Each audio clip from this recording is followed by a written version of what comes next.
एक जगन्नाथ भगवान के एक भक्त थे, उनका नाम था अंगद जी। क्या नाम था? बहुत ध्यान से सुनना। श्री अंगद जी जो थे, ये एक राजा के सेनापति थे, और राजा जो था ना वो इनका भतीजा ही था। एक चरित्र सुनाऊं एक भक्त का, अंगद जी का, बहुत ध्यान से सुनना। अंगद जी अपनी पत्नी से बहुत प्रेम करते थे, और उनकी पत्नी सत्संग से बहुत प्रेम करती थी। ठाकुर जी की कथा, कीर्तन, वैष्णव वार्ता, इनमें उसकी बड़ी रुचि। लेकिन अंगद जी को कथा आदि में बिल्कुल कोई रुचि नहीं थी।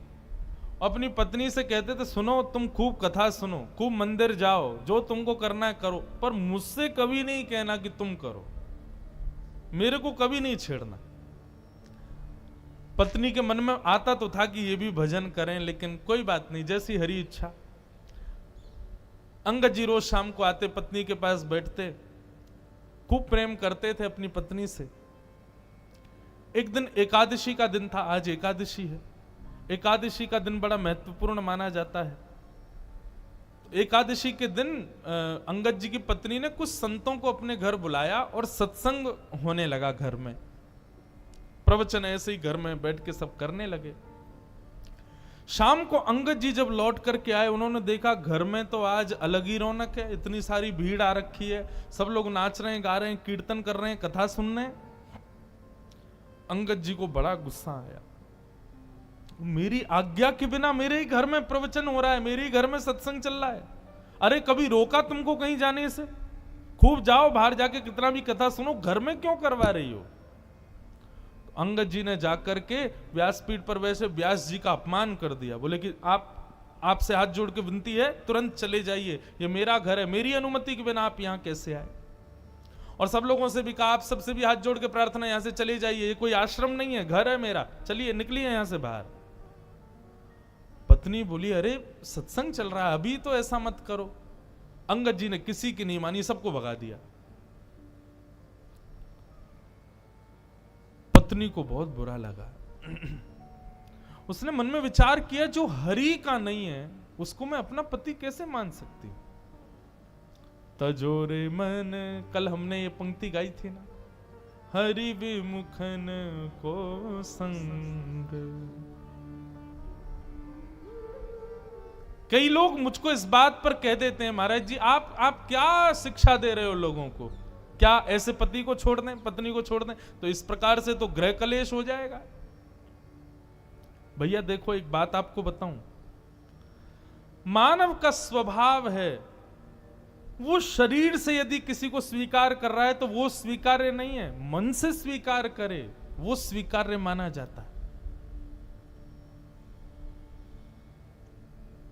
हम शरीर से किसी को अपना मानते हैं तो वहां पर हमारा संबंध पुष्ट नहीं होता। संबंध की पुष्टि तो हृदय से होती है, हृदय से आप उसको मानते हो कि नहीं। और कोई व्यक्ति यदि शरीर से ना भी हो, हृदय से यदि आप उसको स्वीकार कर चुके तो निश्चित है आपका संबंध पक्का है।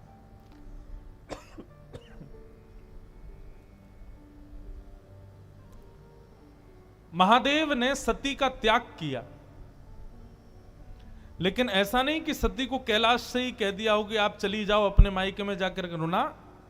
बस मानस जी में गोस्वामी जी कहते हैं, बगल में जो आसन लगाते थे उसको सामने लगा दिया, बस इतना ही त्याग किया।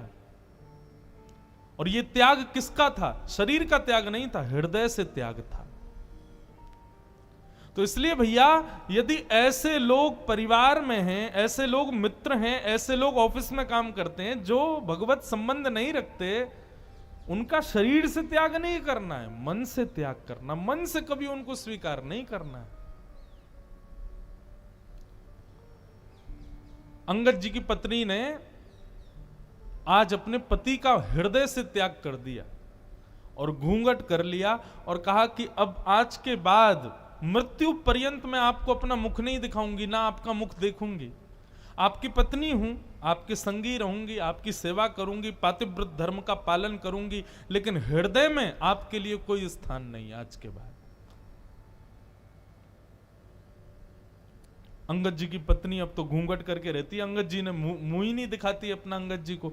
1 महीना 2 महीना 6 महीने बीत गए महाराज। अंगद जी बड़े उदास, बहुत प्रेम करते थे अपनी पत्नी से।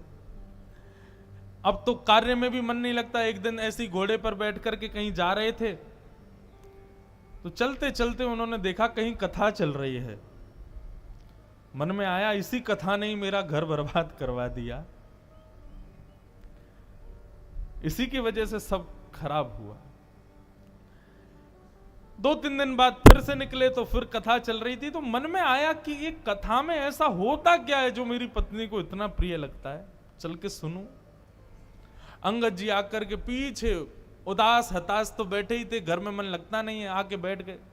कथा में बंधुओं 3 प्रकार के लोग आते हैं।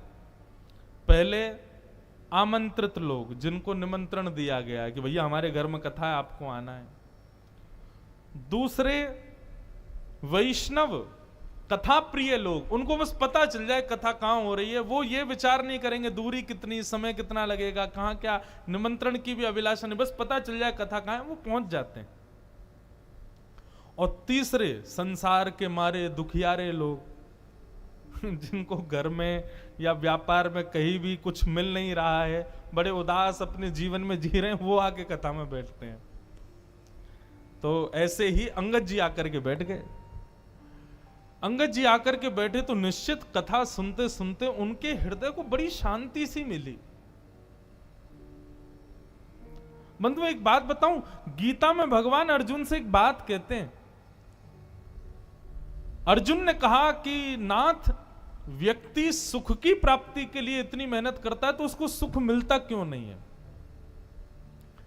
भगवान ने कहा डेस्टिनेशन गलत चुनी है मानव ने, सुख नहीं। हमने डेस्टिनेशन ही गलत चुन रखी है। हर कार्य के पीछे हम चाहते क्या है? सुख मिले। भगवान कहते हैं इसको बदलो, सुख नहीं शांति मिले। शांति की भावना से कर्म करो, शांति की भावना से क्रिया करो। हम क्या करते हैं? हमको सुख मिले, ऐसा करूं इतना मिल जाएगा, ये करूंगा वो करूंगा, ऐसा बनाऊंगा, ऐसे बैठा करूंगा, ऐसा कमरा, ऐसे सोफे, ऐसी पत्नी, ऐसी गाड़ी, ये सब सुख जन्य हम लोग कर्म करते हैं और वही सुख हमको नहीं मिलता। फिर आप अपने क्रिया के पीछे उद्देश्य शांति रखो, भगवान कहते हैं तब मानव प्रसन्न रहेगा। क्योंकि अर्जुन, सुख की भी एक लिमिट होती है, उससे ज्यादा यदि मिल जाए तो व्यक्ति दुखी हो जाता है। आपके गुजरात में श्रीखंड मुझे बड़ा प्रिय है। मैं द्वारिका, मैं अहमदाबाद तो मेरी पहली बार कथा और गुजरात में मेरी दूसरी कथा है। ये श्रीमद् भागवत की पहली कथा हमने की द्वारिका में और आज 7 साल बाद दूसरी कथा कर रहे हैं अहमदाबाद में।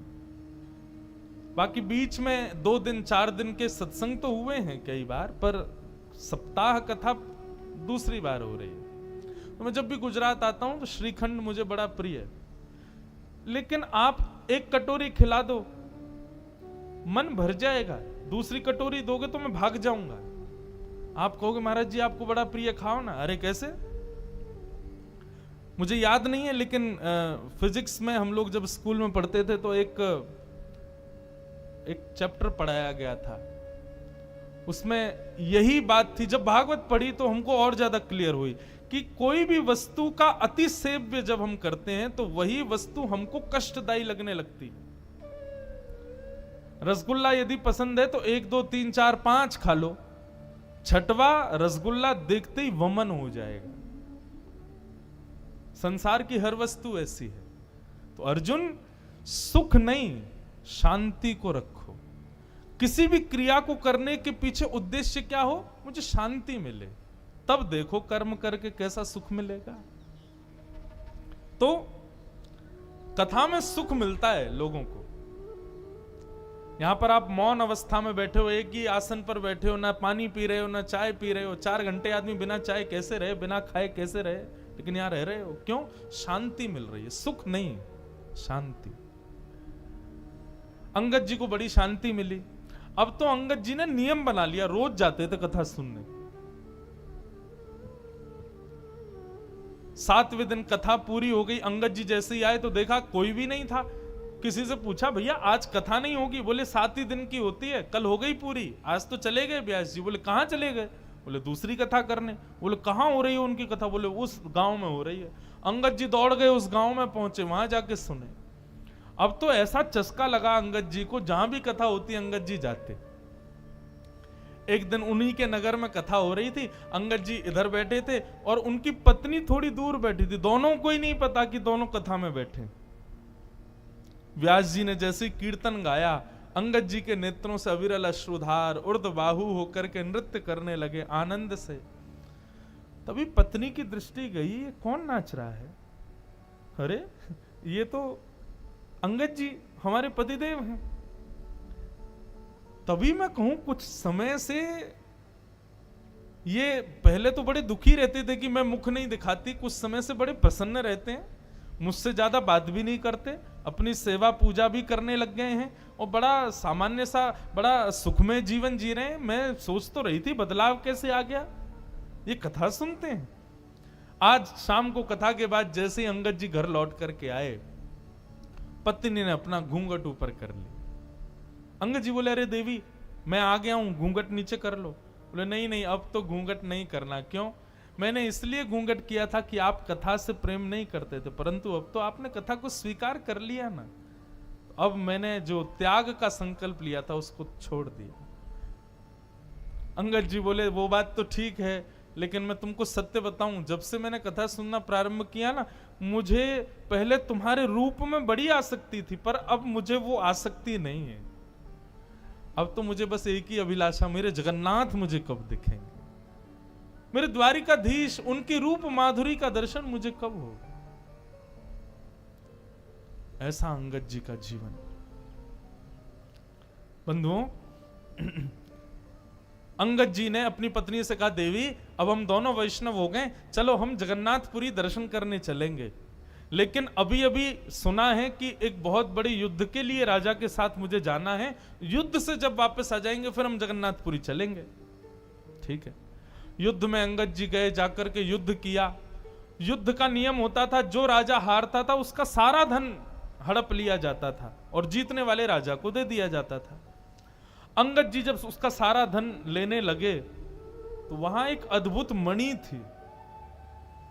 उस मणि को देख करके अंगद जी बड़े प्रसन्न हो गए। बोले, बड़ी सुंदर मणि है, मुझे ठाकुर जी को कुछ निवेदित करना है, ठाकुर जी को मैं जगन्नाथपुरी जाऊंगा, कुछ देना है। कोई बात नहीं, मैं ये मणि अपने संग ले जाता हूं, ये ठाकुर जी को दे दूंगा। और उस मणि को अंगद जी ने अपनी पगड़ी में छुपा लिया। थी तो वो चोरी, लेकिन अंगद जी का भाव क्या था कि मुझे ठाकुर जी को देनी है। भगवान से बोले, प्रभु इसके बदले भले ही मुझे दंड मिल जाए, लेकिन मैं ये दूंगा आपको, ये है आपकी, मुझे नहीं चाहिए लेकिन मैं आपको दूंगा। किसी सैनिक ने जाके राजा को बता दिया कि अंगद जी ने एक मणि को अपनी पगड़ी में छुपा लिया। राजा, अंगद जी उसके चाचा लगते थे, इसलिए राजा स्पष्ट तो कुछ कह नहीं पाया, पर राजा ने मन में विचार किया कि अंगद जी रोज मेरी बहन के यहां भोजन करने जाते हैं, मैं आज बहन से कहूंगा कि वो भोजन में जहर मिला दे, अंगद जी की मृत्यु हो जाएगी, मणि हमको मिल जाएगी। अंगद जी आज भोजन करने के लिए राजा की बहन के यहां गए, तो अंगद जी का नियम था कि भोजन का पहला भाग राजा की बहन की छोटी बेटी को गोद में बिठा के पहले उसको खिलाते थे, फिर स्वयं पाते थे। आज उसने अपनी बेटी को कहीं छुपा दिया, बोले अंगद जी कहीं खिला ना दे, इसमें तो जहर है। अंगद जी भोजन करने बैठे, कहा बिटिया चलो लाओ अपनी बेटी को लेके आओ, उसको मैं थोड़ा खिला दूं फिर मैं पाऊं। बोले मेरी बेटिया तो आज माँ के पास गई है, मेरी मायके गई है, आज वो है नहीं, तो आप आज अकेले ही पालो।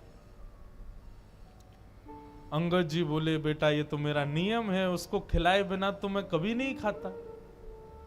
अरे वो मेरी प्राण प्यारी है, मैं उसको साक्षात जगदम्बा के स्वरूप में देखता हूं, पहले उसका भोग लगाता हूं तब पाता हूं, अब जब तक उसका भोग नहीं लगेगा मैं तो नहीं पाऊंगा।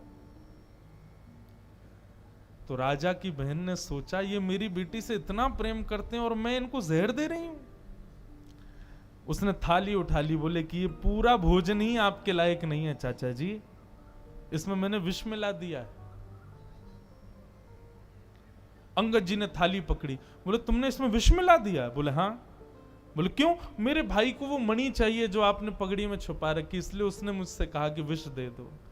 पर आपका प्रेम देख करके मेरा मन हो रहा है कि मैंने बहुत बड़ा अपराध किया, मैं ये विष आपको नहीं दे सकती।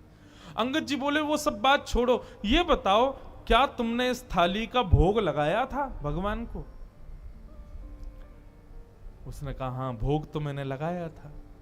बोले तुमने विष वाला भोजन ठाकुर जी को खिला दिया? बोले क्योंकि आप बिना भोग लगाए पाते नहीं है, इसलिए भोग तो मुझे लगाना पड़ा। अंगद जी बोले अब तो इसको मैं ही पाऊंगा, जब विष ठाकुर जी ने पा लिया तो मैं कैसे छोड़ू। और अंगद जी जबरदस्ती हठ पूर्वक उस थाली को लेकर के बैठ गए और एक एक कवल खाने लगे। ज्यों ज्यों कवल मुख में जाने लगा, अंगद जी का उतना ही तेज बढ़ने लगा। ये आश्चर्य देखकर के राजा की बहन नतमस्तक हो गई। जाको राखे साइया मार सके ना कोई, बाल न बाका कर सके जो जग बैरी हो। बंधुओं,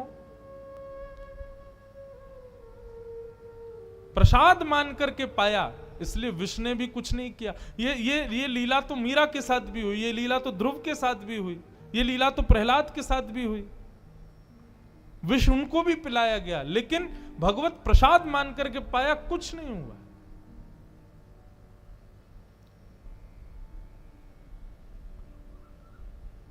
अंगद जी महाराज अपनी पत्नी से जाके बोले देवी अब हमको विलंब नहीं करना चाहिए, क्योंकि राजा मेरे पीछे पड़ गया है, वो कभी भी मेरा वध कर सकता है। मेरा वध कर दे मुझे चिंता नहीं, पर मुझे जगन्नाथ जी को एक बार देखना है। और रात्रि में ही अंगद जी अपनी पत्नी के साथ जगन्नाथपुरी के लिए निकल गए। राजा को किसी दूत ने जाकर के रात्रि में खबर कर दी, बोले अंगद जी निकल गए हैं महाराज। बहुत ध्यान से सुनिएगा, बहुत सुंदर कथा है।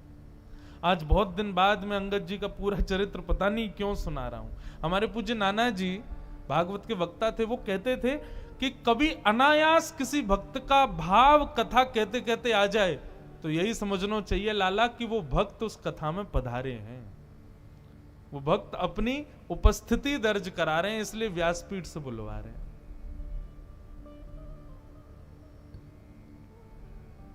तो अंगद जी जाने लगे, बीच रास्ते में ही राजा के सैनिकों ने बंदी बना लिया। सैनिकों ने कहा हम तुमको छोड़ देंगे, बस मणि हमारे हवाले कर दो। अंगद जी बोले जिनके लिए वो मणि है मैं उन्हीं को ही दूंगा। मैंने चोरी की, मुझे आप बंदी बना लीजिए, जीवन भर के लिए कारावास दे दीजिए, लेकिन पता नहीं क्यों जब से मैंने उस मणि को देखा है मेरे मन में आया कि मैं पहली बार जगन्नाथ जी को कुछ दूंगा तो ये मणि ही दूंगा। मैं मानता हूं कि मेरा पाप है, परंतु मैं क्या करूं, मैं अपने नाथ को कुछ देना चाहता हूं, वो उन्हीं के लिए है। सैनिक तो कहां समझने वाले थे, बोले तू अपने नाथ के पास जा भी नहीं पाएगा, तेरा सर कलम कर देंगे, जल्दी दे। अंगद जी बोले अच्छा ठीक है मैं मणि दे दूंगा, लेकिन उससे पहले मैं अपनी एक इच्छा पूरी करना चाहता हूं। बोले बताओ। ये सरोवर है, इसमें मैं स्नान करना चाहता हूं। सैनिकों ने चारों ओर से घेर लिया और अंगद जी जैसे ही सरोवर में गए, स्नान करते हुए कहा हे जगन्नाथ, मैं अभी आपके पास नहीं आ पा रहा हूं, लेकिन आप तो मेरे पास आ सकते हो ना, मेरी मणि स्वीकार करो, मेरा ये छोटी सी भेंट आपके लिए, इसको स्वीकार करो। और मणि को अपनी पगड़ी से निकाल के उसी जल में छोड़ दिया। सैनिक कूद पड़े जल के अंदर, ढूंढने लगे, लेकिन मणि नहीं मिली। राजा भी आ गया, राजा ने पूरा तालाब का पानी सुखा दिया, मट्टियां खोद खोद करके छनवा दी, लेकिन मणि नहीं मिली। राजा ने कहा अंगद सही सही बताओ मणि कहां है? बोले मैंने सबके सामने इसी में डाली है, लेकिन वास्तविकता यह है राजन, वो जिसकी थी उसके पास है, जगन्नाथ जी के पास है। राजा ने कहा हो ही नहीं सकता, तुम पुरी गए नहीं। बोले मैं नहीं गया, वो आए थे मेरे पास और लेकर के चले गए। राजा बोला इसके हाथों में हथकड़ी बांधो, पैरों में बेड़ियां बांधो, ले चलो इसको जगन्नाथपुरी। जगन्नाथ जी का दर्शन करेंगे, यदि मणि वहां नहीं हुई तो उन्हीं के सामने सर धड़ से अलग कर दूंगा। अंगद जी बोले ये तो मेरा सौभाग्य होगा कि मैं जगन्नाथ जी को देखूं और उनके सामने प्राण निकल जाए। बंधुओं, वैष्णव कभी भयभीत नहीं होता। अंगद जी के हाथों में हथकड़ियां, पैरों में बेड़ियां, सैनिकों ने नंगी तलवार गले में रखी है, और जैसे ही पूरी जगन्नाथ के मंदिर में प्रथम बार प्रवेश किया अंगद जी ने, और जैसे ही महाप्रभु श्री जगन्नाथ जी को देखा है, उनके मुखमंडल का दर्शन किया, दर्शन करते ही क्या पाया, श्रृंगार में ठाकुर जी की ठोड़ी के नीचे सबसे श्रेष्ठ माला के रूप में वो मणि ही ठाकुर जी को पधराई हुई थी, श्री जगन्नाथ जी के गले में धारण करा रखी थी। राजाओं ने, सैनिकों ने जब ये दृश्य देखा कि श्री जगन्नाथ जी के गले में वो मणि, नतमस्तक हो गए अंगद के आगे। तो तुम्हारी भक्ति को प्रणाम है अंगद। लेकिन अब अंगद जी को जब ये बात दिख रही है कि मेरे द्वारा प्रस्तुत कोसों दूर से वस्तु जगन्नाथ जी ने स्वीकार कर ली, मतलब मेरे प्रेम को, मेरी भक्ति को स्वीकार कर लिया, हथकड़ियां हाथ में, बेड़ियां पैरों में, और देखते देखते जगन्नाथ जी को अंगद जी ने वहीं अपने प्राणों को त्याग दिया, महाप्रभु जी में विलीन हो गए। ऐसी प्रेम लक्षणा भक्ति श्रीमद् भागवत प्रदान करती। मैं कहता हूं अपनी कथाओं में, भागवत जी नहीं होती तो हमें कभी मीराबाई नहीं मिलती, श्रीमद् भागवत नहीं होती तो हमें कभी सूरदास नहीं मिलते, श्रीमद् भागवत नहीं होती तो ऐसे प्रेम युक्त वैष्णव भक्तों के चरित्र हमें कभी नहीं मिलते, क्योंकि इन सबका सृजन भागवत नहीं किया है। तो भागवत किसको देती है? श्री कृष्ण को प्रदान करती है। इसलिए भैया मेरी आप सबसे प्रार्थना, श्रीमद् भागवत से और कोई आकांक्षा मत रखो, और कोई संकल्प मत करो, और कोई अभिलाषा मत रखो। श्रीमद् भागवत केवल और केवल कृष्ण प्रदान कर सकती। कई लोग अपने पितरों के लिए कथा कराते हैं, महाराज जी हमारे पितृ निवृत्ति के लिए कथा, तो मैं उनको एक बात कहता हूं, कथा कराने के बाद तुम्हारे पितृ मुक्त नहीं होंगे, तुम्हारे पितृ मुक्त हो गए हैं, इसीलिए तुम्हारे मन में भाव आई है कि चलो हम कथा करा लेते हैं। कथा कराने के बाद पितृ मुक्त नहीं हुए भैया। उस परिवार के मन में संकल्प उठ जाए कि हमको कथा करानी है, तो उसी समय समझ लेना पितृ मुक्त हो गए। पितरों ने ठाकुर जी से प्रार्थना की और ठाकुर जी ने हमारे हृदय में यह भाव प्रकट किया कि हम कथा कराएं।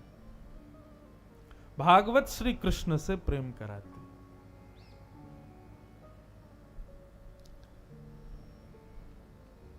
इस प्रकार श्रीमद् भागवत विषय, अधिकारी, संबंध, और अब चौथी बात, भागवत का प्रयोजन क्या है? तापत्रयोन्मूलनम्।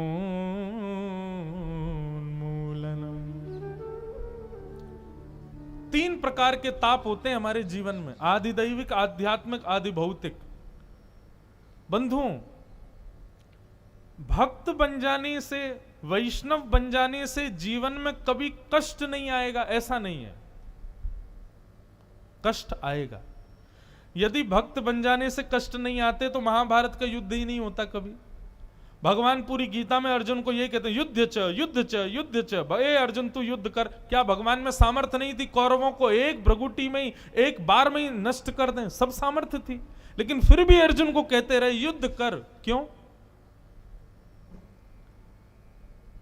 ठाकुर जी के आश्रय में आने से कष्ट दूर नहीं होते, बस कष्ट का अनुभव नहीं होता। मैं अपनी कथा में एक आजकल की भाषा में एक बात कहता हूं कि भक्ति क्या है? एनेस्थीसिया का इंजेक्शन है भक्ति। जिस प्रकार डॉक्टर एक इंजेक्शन लगा देते हैं तो वो पार्ट सुन्न हो जाता है। अब चाहे वहां का ऑपरेशन करो, काटो पीटो, टांके लगाओ, कुछ भी करो, पता नहीं चलता ना। ऐसे ही भक्ति क्या है, भक्ति मार्ग क्या है, आध्यात्मिक मार्ग क्या है? ये एनेस्थीसिया का इंजेक्शन है। मतलब कष्ट तो जीवन में आएंगे, जीवन में रुकावटें भी आएंगी, जीवन में बहुत विषम परिस्थितियां, पहाड़ गिरेंगे ऊंचे ऊंचे, लेकिन अनुभूति नहीं होगी, अनुभव नहीं होगा। उसका ज्यादा प्रभाव नहीं होगा हमारे ऊपर। सांसारिक व्यक्ति का स्वरूप कैसा है, जरा सा जुकाम हो जाए महाराज दुखी डोलता है सब जगह, लेकिन आध्यात्म पथ का पथिक व्यक्ति, उसके जीवन में कितने भी विषाद आ जाएं, वो कष्ट में नहीं आएगा कभी। प्रसन्न हासा ऋण लोचलोल सत, ठाकुर जी कभी दुख दूर नहीं करते, ठाकुर जी दुख से जूझने का बल प्रदान करते।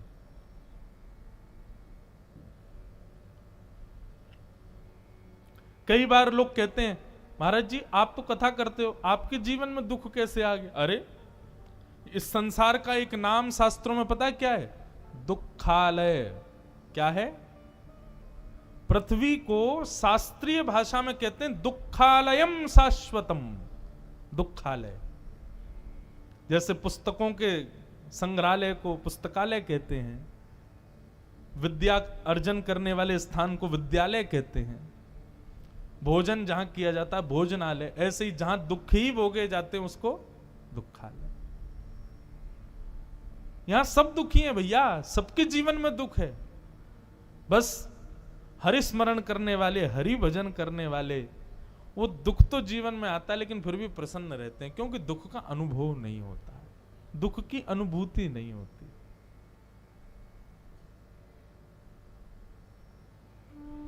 ऐसा तापत्रयोन्मूलनम,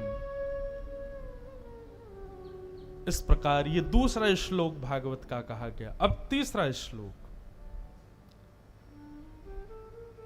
निगम कल्प तरोर्गलितम फलम सुखमुखादमृतद्रव संयुतम पिबत भागवतम रसमालयम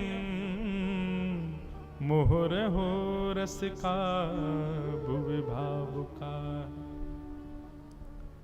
श्रीमद् भागवत में व्यासपीठ के बगल में आप लोग देख रहे हैं श्री सुखदेव जी विराजमान हैं। कई कथाओं में भी आप कभी गए होंगे तो एक तोता लटका के रखते हैं, वो श्री सुखदेव जी हैं। सुखदेव जी एक प्रमाण है कि वक्ता को कैसा होना चाहिए। वक्ता को अभी तक 2 श्लोक ये श्रोताओं को समझाए गए, ये तीसरा श्लोक जो है ये वक्ता को समझाया जा रहा है। वक्ता को कैसा होना चाहिए? सुख के जैसा होना चाहिए, एक तोते की भांति होना चाहिए। सुख का स्वभाव क्या होता है? तोते का स्वभाव होता है कि भूखी चील सेब के वृक्ष पर, आम के वृक्ष पर बैठती है लेकिन फिर भी सेब और आम नहीं खाती। कबूतर भी उन वृक्षों पर बैठता है लेकिन उन फल को नहीं खाता।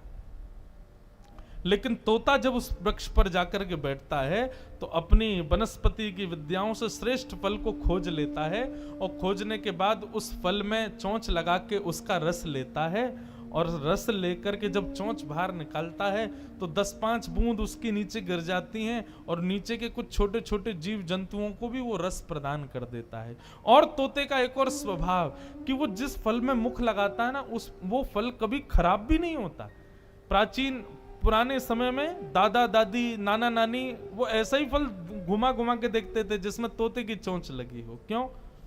वो स्वयं भी रस लेता है और दूसरों के लिए जब फल देता है तो उसको भी रसयुक्त करके देता और मीठा करके देता है। ऐसा ही वक्ता को होना चाहिए। श्रीमद् भागवत रूपी फल है, पहले फल में मुख लगा के स्वयं रस में रसाबोर हो, रसयुक्त हो, रस से आस्वादित हो जाए, और फिर इस श्रीमद् भागवत रूपी फल को और मीठा करके सामने बैठे श्रोताओं को प्रस्तुत कर दे। इसलिए सुखदेव वक्ता को सुख स्वरूप माना जाता है। ये 3 मंगलाचरण हैं भागवत के, इन तीनों को हम प्रणाम करते हैं, वंदन करते हैं। और अब यहां से संवाद शुरू होता है 88,000 सौनकादि ऋषि और सूत जी का। बंधुओं 3 संवाद चलेंगे, कंफ्यूज मत होना। 88,000 सौनकादि ऋषियों का सूत जी से, परीक्षित का सुखदेव जी से, और मैत्रेय मुनि का विदुर जी से। एक संवाद और चलेगा बीच बीच में। इन तीनों संवादों को जो सुना रहे हैं वो हैं सनक सनंदन सनातन सनत कुमार नारद जी से। ये इस प्रकार 4 संवाद चलेंगे, इन्हीं में ही भागवत की कथा। 88,000 सौनकादि ऋषि नैमिषारण्य क्षेत्र में मानव कल्याण के लिए 6 प्रश्न करते हैं सूत जी से। और 6 प्रश्न कौन कौन से? किम श्रेय शास्त्र सारहक स्व अवतार प्रयोजनम किम कर्म के अवतारश्च धर्मः कम शरणम गत। ये 6 प्रश्न।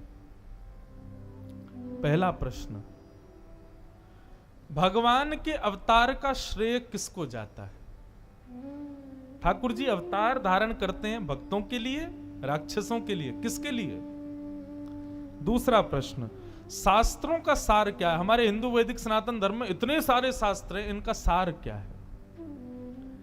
तीसरा प्रश्न, स्व अवतार प्रयोजनम, भगवान के अवतार का प्रयोजन क्या है? कभी तो वो मानव बन के आते हैं, कभी मछली बन के आ जाते हैं, कभी कछुआ बन के आते हैं, कभी नृसिंह बन के आते हैं। जब सारे काम मानव रूप में ही कर सकते हैं तो फिर ये रूप क्यों बदलते हैं भगवान? इतने सारे अवतार क्यों धारण किए? कोई कहता 10 अवतार, कोई कहता 24 अवतार, कोई कहता हरि अनंत, हरि कथा अनंता। 5वां प्रश्न, चौथा प्रश्न, किम कर्म, भगवान आके करते क्या है पृथ्वी पर? जब सारे काम वो वैकुंठ में बैठे बैठे कर सकते हैं तो पृथ्वी पर आने की आवश्यकता क्यों है? और 5वां प्रश्न, के अवतारश्च, भगवान के अवतार कितने होते हैं? और अंतिम प्रश्न, भगवान धर्म की स्थापना करके चले जाते हैं, भगवान के जाने के बाद धर्म की जिम्मेवारी किसके पास है? धर्मः कम शरणम गतः। अब इन्हीं 6 प्रश्नों में पूरी भागवत की कथा है। जितने याद हो गए हो नोट डाउन कर लो और इन 6 प्रश्नों को ही केंद्र में रखिएगा और कथा सुनिएगा और कथा सुनते हुए उनके उत्तर ढूंढिएगा कि उत्तर क्या है।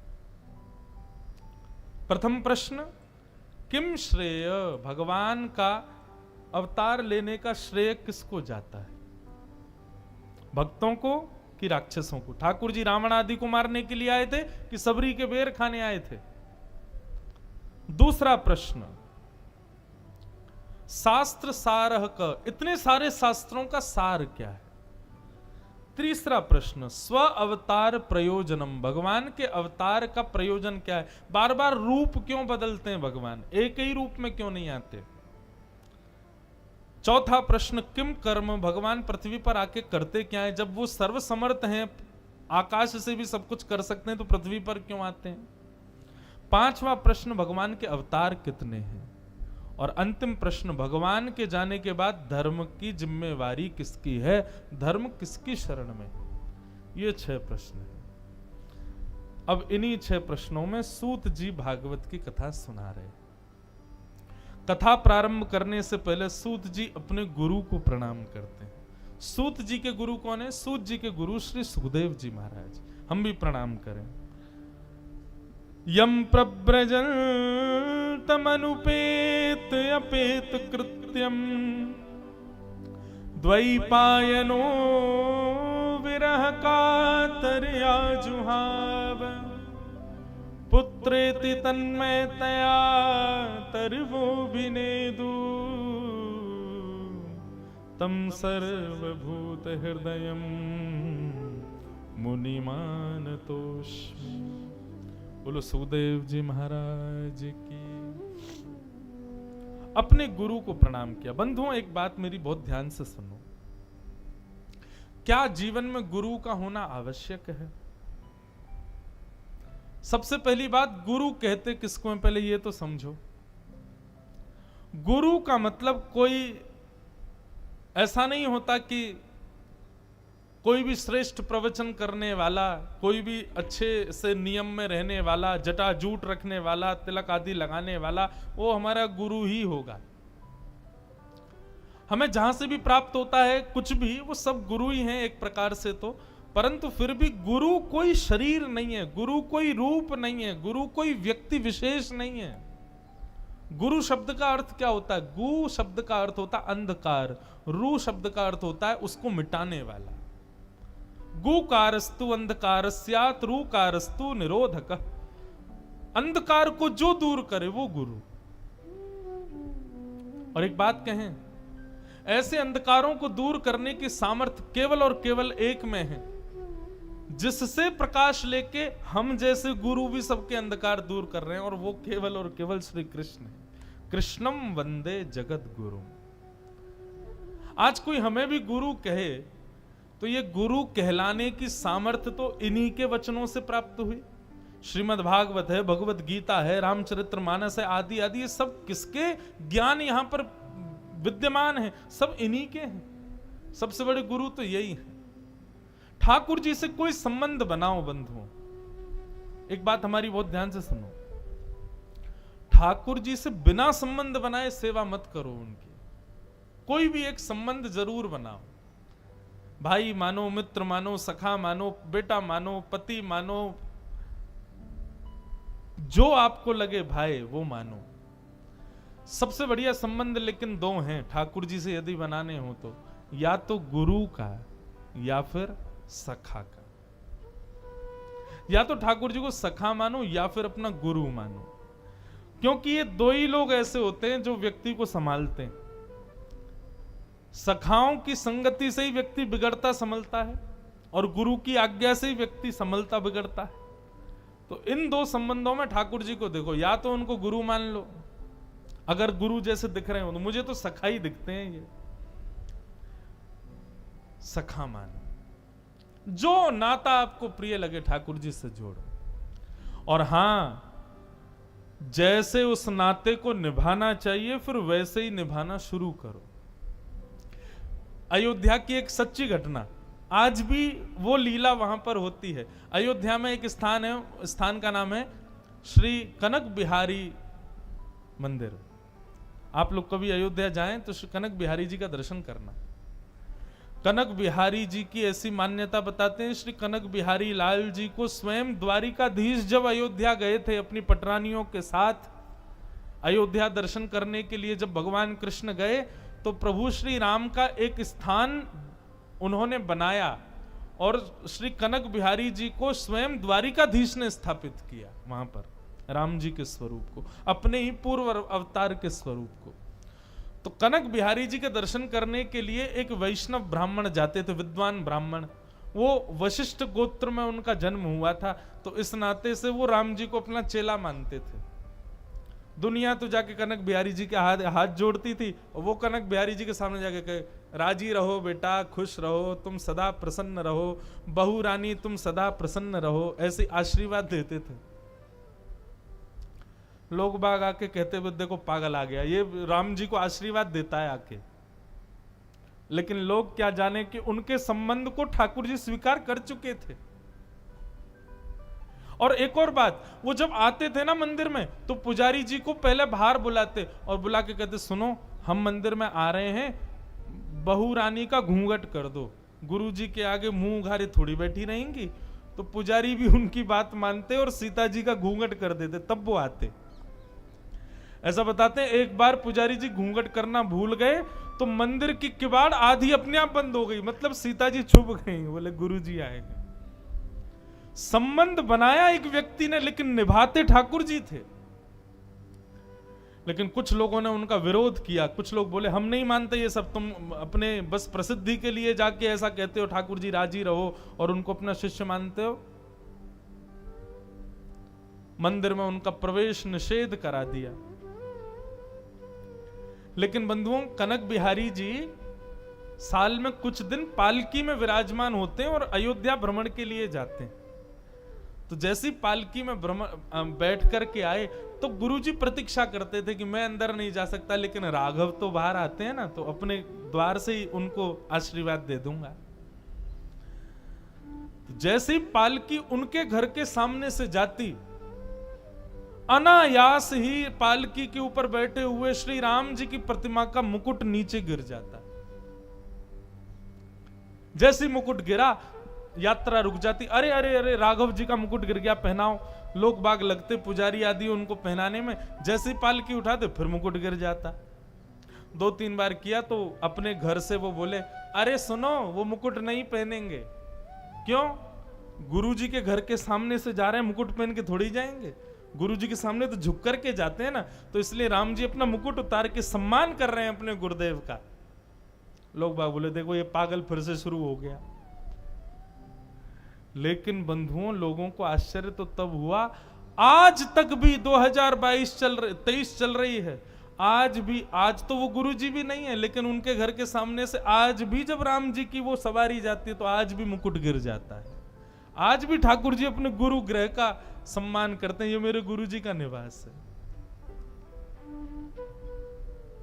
संबंध आप बनाओ, निभाएंगे वो, बनाओ तो सही।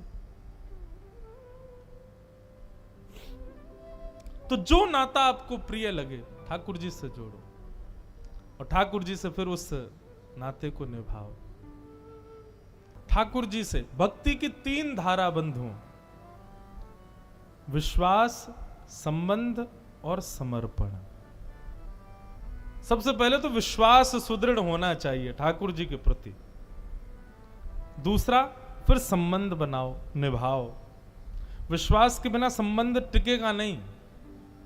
आज संसार में भी आप किसी से संबंध बनाते हो तो विश्वास पर ही वो टिकता है। तो पहले विश्वास, फिर संबंध और फिर समर्पण, आत्मनिवेदन। तो एक संबंध तो ठाकुर जी से बनाओ। भक्तमाल जी में एक कथा आती है, श्री धन्ना जाट। एक धन्ना जी करके भगवान के भक्त थे, छोटे से थे। घर में संत आए, संत शालिग्राम भगवान की सेवा करते थे। अब धन्ना जी बैठ करके देखते थे और देखते ही बड़े खुश होते थे। कभी दही से स्नान, दूध से स्नान, पंचामृत से स्नान, जल से स्नान, फिर इत्र आदि लगा के, तिलक लगा के उनकी आरती पूजा, तुलसी अर्पण, ये सब देख करके धन्ना जी को बड़ा आनंद आता था। अब भले ही खेल के रूप में सही, धन्ना जी को बड़ा मन लगता था उसमें। कुछ दिन बाद संत जाने लगे तो धन्ना जी रोने लगे, बोले कि आप तो चले जाओ लेकिन अपने ठाकुर जी मुझको दे जाओ, उनकी सेवा मैं करूंगा। अब तो इतना रोए, इतना रोए, इतना रोए धन्ना जी कि संत का निकलना मुश्किल हो गया। तो संत ने क्या किया, रात्रि में धन्ना जी सोए तो बाहर से काला काला एक पत्थर ले आए और उस पर ही इत्र आदि लगा के, उसको तिलक विलक लगा के उसको सिंहासन पर बैठा दिया और अपने ठाकुर जी को नीचे बैठा दिया। धन्ना जी सुबह बोले, संत जी आप मत जाओ, छोटे बालक। संत बोले, अच्छा देखो, अंदर आओ मंदिर में। मंदिर में गए तो बोले, देखो वो तो सिंहासन पर ठाकुर जी बैठे और नीचे हमारे ठाकुर जी बैठे, बताओ तुमको कौन से चाहिए। धन्ना जी बोले, मैं तो सिंहासन वाले लूंगा, बड़े वाले ठाकुर जी मेरे। बोले ठीक है, तो उनकी सेवा करो, अब हमको जाने दो। अपने शालिग्राम जी को लेकर के संत चले गए। बंधुओं, बात सुनिएगा, बहुत सुंदर कथा है, श्री नाभा गोस्वामी जी भक्तमाल में बताते। अब धन्ना जी उस पत्थर की सेवा करते हैं, असली शालिग्राम तो संत अपने संग ले गए, लेकिन धन्ना जी इतने भाव से सेवा करते थे। महाराज, लाल तिलक लगाने के लिए माँ ने रोली नहीं दिलाई तो ईंट ले आए, ईंट को घिस करके उसी से लाल लाल रोली बना दी, वही लगाते। भोग धराने के लिए फल तोड़ लाते। मतलब सेवा की व्यवस्था नहीं होती थी तो धन्ना जी कैसे ना कैसे करके करते थे। छोटे से बालक हैं, खेल खेल में सेवा करते थे। बीच में संत किसी और के घर में आए तो धन्ना जी वहां जाके अपनी सब सेवा बताते, मैं ऐसे ऐसे करता हूं। संत बोले, भोग नहीं लगाते अपने ठाकुर जी का? बोले भोग। बोले तुमको भूख लगती है? बोले हाँ, ऐसे ठाकुर जी को भी भोग लगाना चाहिए ना। छोटे बालक को ऐसे ही समझा दिया। अब तो धन्ना जी ने माँ से आज बढ़िया खिचड़ी बनवाई, कड़ी बनवाई, रोटी सब्जी बनवाई और भोग लगा के ले गए ठाकुर जी के पास। संत ने बताया था पर्दा करके भोग लगाना। पर्दा लगा दिया, भोग ठाकुर जी के सामने धर दिया। धन्ना जी बार बार पर्दे में से देखें, खा ही नहीं रहे, ठंडा हो जाएगा भोग। ठाकुर जी खा लो जल्दी से, देखो बढ़िया गरम गरम कड़ी लाया हूं और खिचड़ी बनाई, मैया ने घी डाला उस पर, पालो प्रेम से। बहुत देर हो गई, ठाकुर जी नहीं पाए तो धन्ना जी वहीं लेट गए। बोले आप नहीं पाओगे तो मैं भी नहीं पाऊंगा, मैं भी भूखा ही रहूंगा फिर। अब इतना सहज सरल प्रेम धन्ना जी का, भूखे प्यासे धन्ना जी पड़े हैं नीचे, छोटा सा बालक है, ठाकुर जी से देखा नहीं गया। इतने में ही महाराज लेट गए धन्ना जी, उनको चटकारों की आवाज आने लगी। चटकारे जैसे कोई आदमी को ज्यादा स्वाद आए तो अपनी उंगलियां चाटता है ना, तो जब चट चट आवाज आती है चाटने पर, ऐसे चटकारों की आवाज आई। धन्ना जी बोले ये चटकारे कहां से आ रहे हैं? जैसे ही पीछे देखा पर्दा खोल करके तो नन्हे से बाल गोपाल प्रकट हो गए हैं और धन्ना जी के सुंदर प्रसाद को स्वीकार कर रहे, पा रहे हैं। असली शालिग्राम नहीं थे धन्ना जी के, पत्थर की सेवा करते थे, लेकिन भाव और विश्वास इतना ठाकुर जी के प्रति, ठाकुर जी प्रकट हो गए। अब धन्ना जी थोड़े बड़े हो गए तो घर की गैयाएं चराने जाते थे और अपने ठाकुर जी को जेब में धर के ले जाते थे।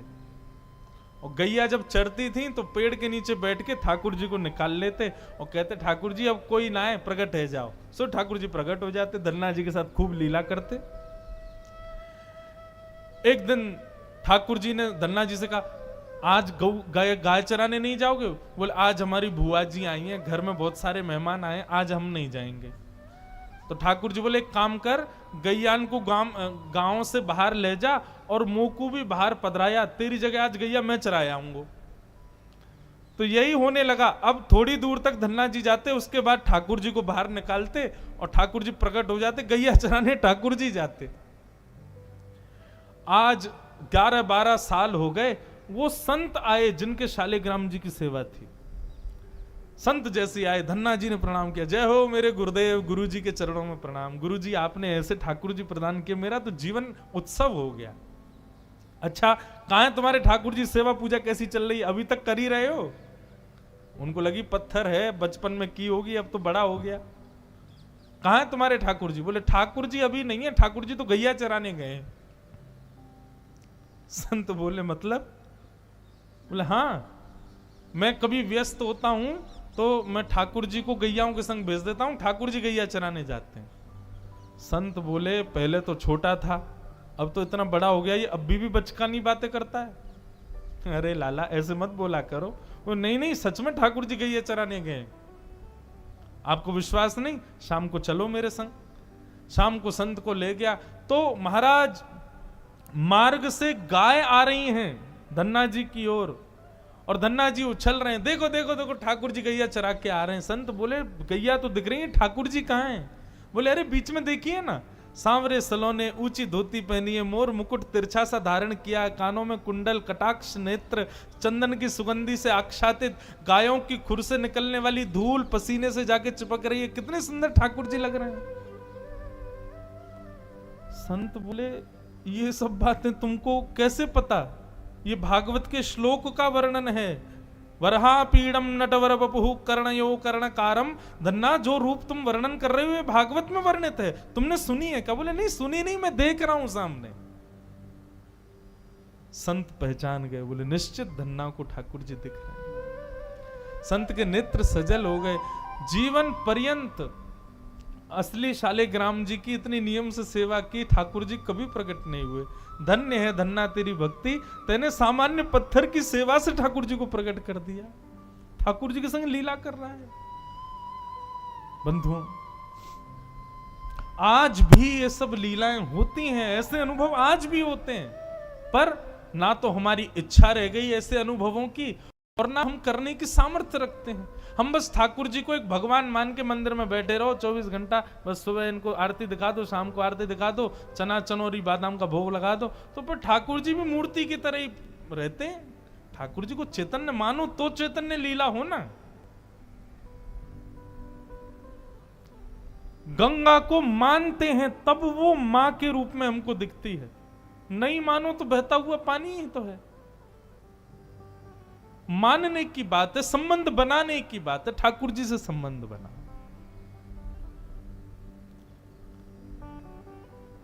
तो गुरु ये कोई व्यक्ति नहीं होता, कोई इंसान नहीं होता, जो हमारे हृदय के अंधकार को दूर करे, जिसकी वाणी पर हमको अटल विश्वास हो, जिसकी वाक्य सुनते ही हमारे सारे संशय दूर हो जाते हैं, जिसको देखते ही अपने आप सर झुक जाता, आंखें नीची हो जाती हैं, प्रणाम करने की इच्छा होती है, वो आपका गुरु ही है।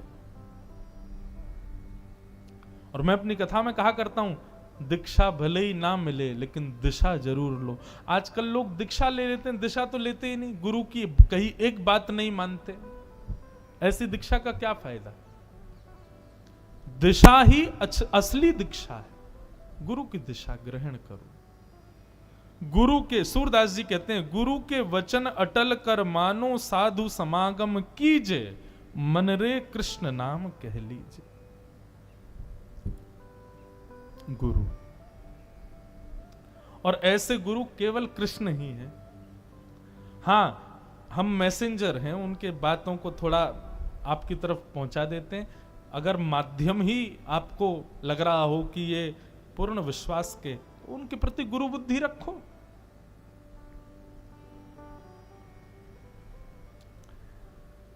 इस प्रकार सूत जी ने अपने गुरु को प्रणाम किया और कहा, हे सौनकादि ऋषियों, आप लोगों ने जो प्रश्न किया वो बड़े सुंदर प्रश्न।